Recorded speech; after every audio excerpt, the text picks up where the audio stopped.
मेरा भी शादी हो तो आपको बुलाया जाएगा। अभी भैया का शादी है दो। जैसे कि आप लोगों ने क्लिप देखा ही कि आज ऋतिक सिंह के भाई यानी कि पवन सिंह का शादी को लेकर के बहुत अफवाह फैलाया जा रहा है। पवन सिंह का शादी को लेकर इसके पहले भी कई बार अफवाह फैले हुए हैं। आप लोग इस फोटो में देख सकते हैं, जैसा कि जो इंटरव्यू का क्लिप आप लोगों ने देखा ही कि ऋतिक सिंह ने बोला कि अभी मेरे भैया की शादी है करके।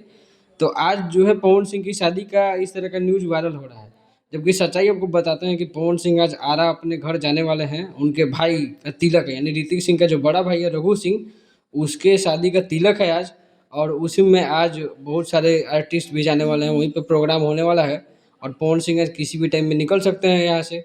और जब अपने मुंबई से निकलेंगे वहाँ पे आरा जाएंगे, वहाँ पे आज तिलक समारोह के साथ साथ और भी रात में प्रोग्राम होगा। शिल्पी राज, अरविंद अकेला, कल्लू, विजय चौहान, पवन सिंह तो पहुँचेंगे ही। और तो इस तरह से बहुत सारी वीडियो आपको इस चैनल पर देखने को मिल जाएंगी। जब पवन सिंह पहुँचेंगे तो प्रोग्राम तो होना स्वाभाविक है, स्टेज पे आएंगे, कुछ बोलेंगे ज़रूर। तो चैनल को सब्सक्राइब करना नहीं भूलिएगा। मिलता है अगले वीडियो में।